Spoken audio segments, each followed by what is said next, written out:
Jeboy, halika dito, bilis. Bakit ba? Tinali ka dito, makapakita ko sa'yo. Pero takpan mo yung ilong mo, ah. Diba? Ito yung pulubi dati. Wow! Nagbihis lang. Pero mukhang dugyot pa rin. Kaya nga ang eh. baho mo pa rin. Nangangamoy nga eh. Kala mo yung pagbihis mo niyan, kinaganda mo na? Wow! Ang bihira naman. Kaya pa rin pala ang ugali niyo eh, no?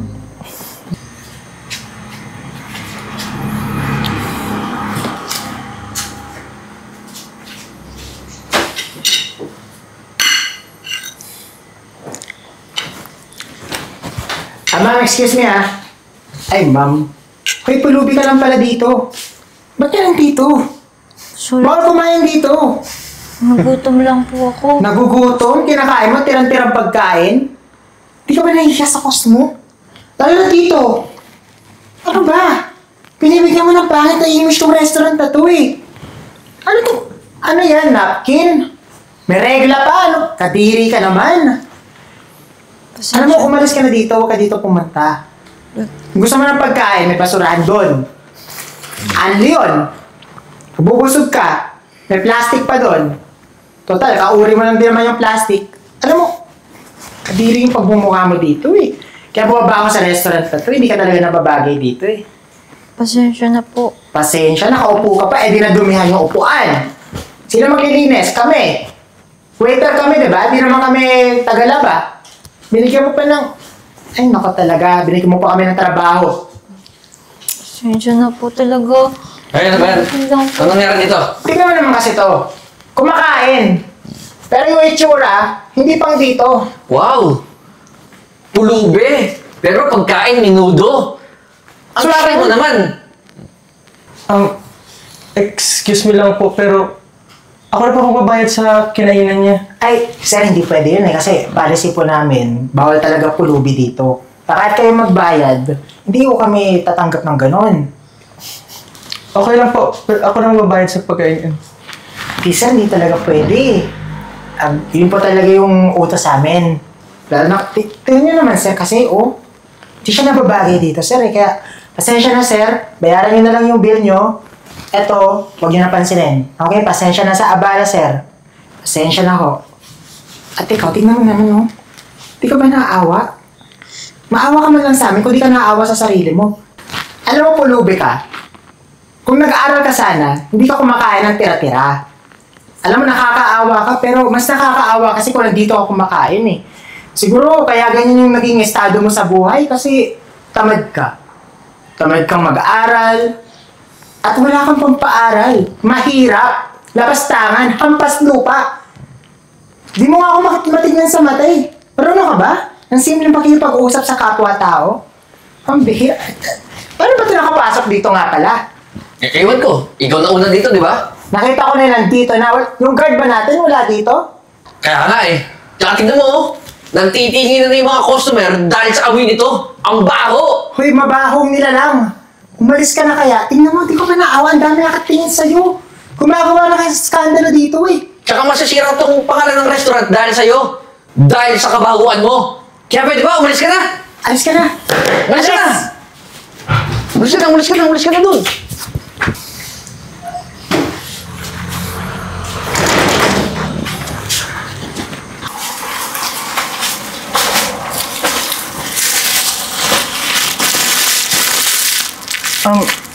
Miss, okay ka lang ba? Pasensya na po kayo kanina. Gutom lang po talaga ako eh. Abala pa po kayo dun. Okay lang yung hindi ako galit. Saan ka ba nakatira? Wala na po eh. Sa kalye lang po ako nakatira eh. Wala na po kami tirahan. Saan ba yung mga magulang mo? Wala na rin po. Nagkahiwa-hiwalay po kasi kami. O sige. Gusto mo doon sa bahay namin? Sa inyo po? Bakit po? Doon ka na kumain para mabusog ka. Talaga po? Ang bait niyo naman po. Di po ba nakakahiya? Dungis-dungis Naku, ko. okay lang. Tara! Salamat po.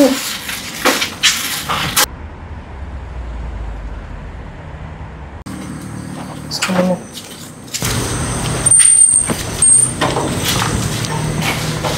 Upo ka muna.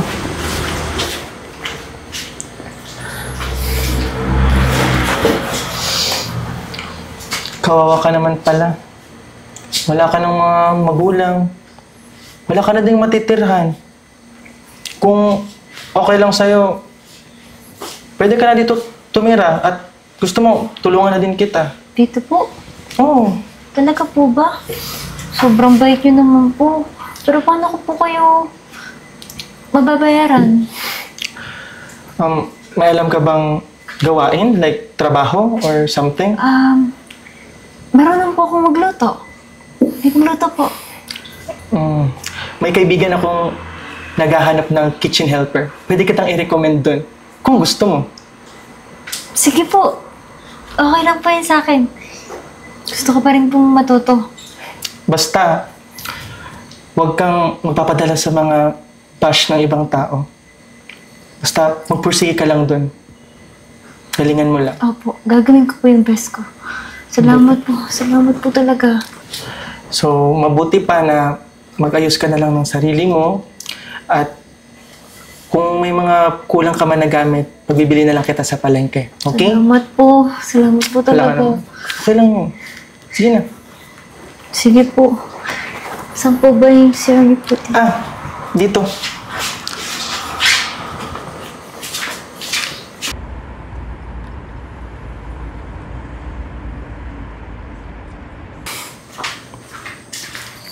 Oh, Pao, kumusta?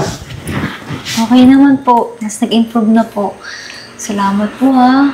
Hindi po dahil sa inyo. Hindi po ako magiging ganito. Hindi ko maabot to. Sus, walang anuman. Alam ko naman na kakayanin mo yan. And may tiwala naman ako sa'yo na maging successful ka talaga.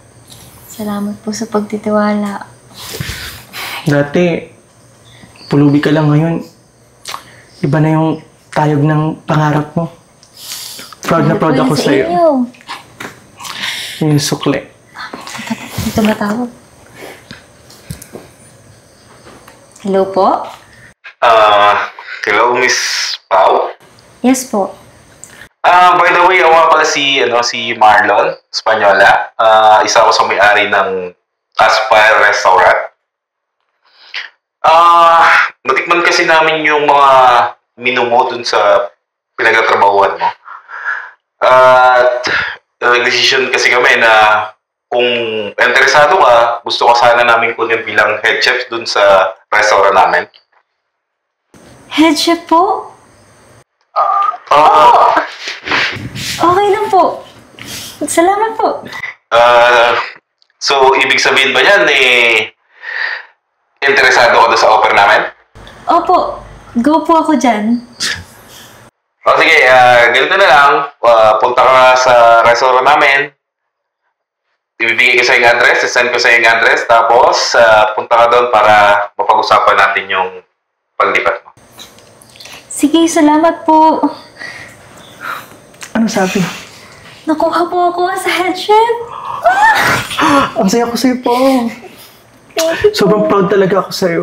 Di ba pangarap mo yan dati na maging head chef? Opo. Yun, nakakamit mo na. Buti na lang. Pagbutihan mo talaga dyan. Alam ko sikat na restaurant yun. And sasuccess ka talaga dyan sa restaurant na yan. Salamat po.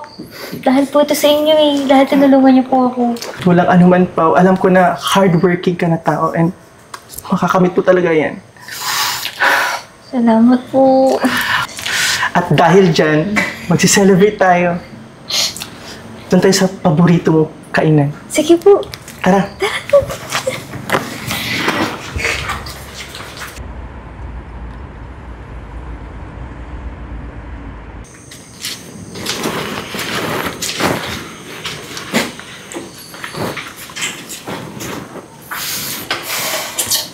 Nasaan kaya ang mga waiter dito? Ganda pala ng restaurant. Yeah. Galing yan, no? Mas kaya ang mga tao dito. Ganda ng mga restaurant. Good evening po, sir. And ma'am, parang namumukaan kita. Di ba, kayo po yung pulubi dati? Naalala Yung kumakain ko ng pala. tira-tira?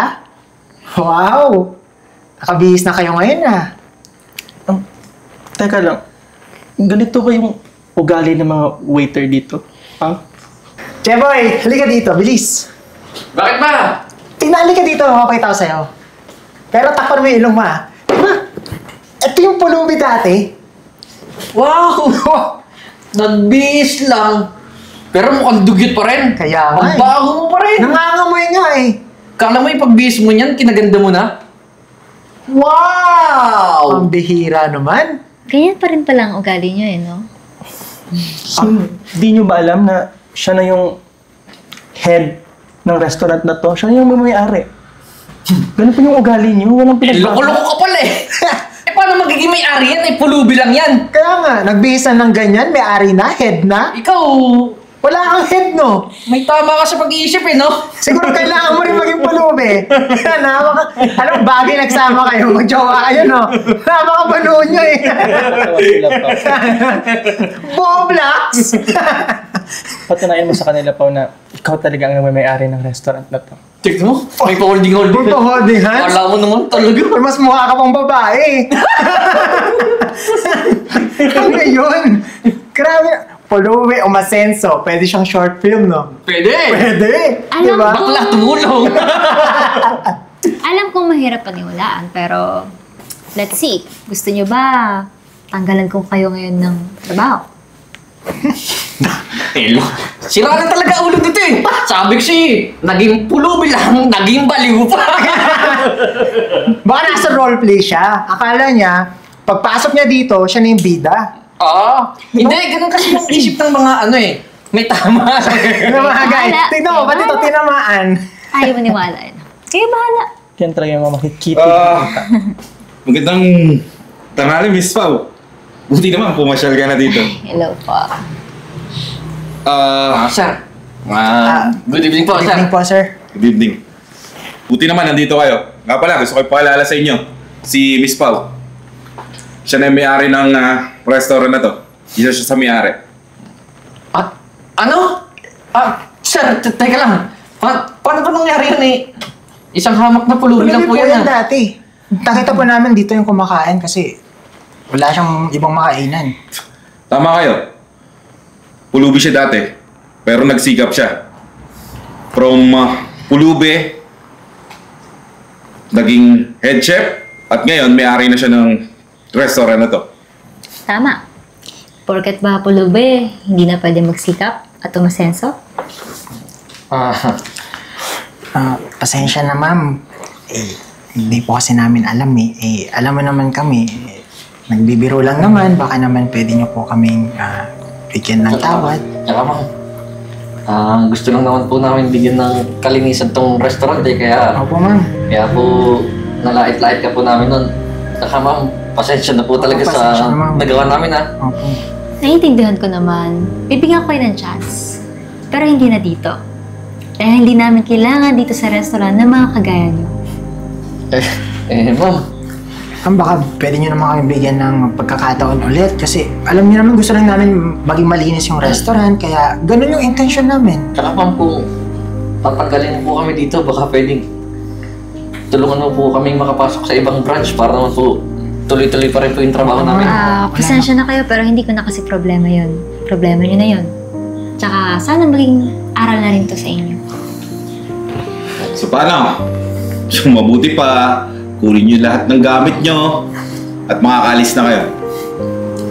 Ikaw kasi, tinawag-tago pa ako eh. Nananahimik ako dun eh. Hindi ko naman alam. Tuwa ka pa dyan kanina. Eh, paano ngayon? Pasensya na po. So, Miss Pao, mabuti pa, may pinahanda ako sa inyo ng special na pagkain sa shop. Oh, talaga? Sabihin ko lang na nandito na kayo. Okay po. Sige po. Salamat! Salamat po. Buti naman, napalis mo yung dalawa. Hindi ko rin akalaan na ganun pa rin sila hanggang ngayon. Ay, good luck na lang talaga sa kanila.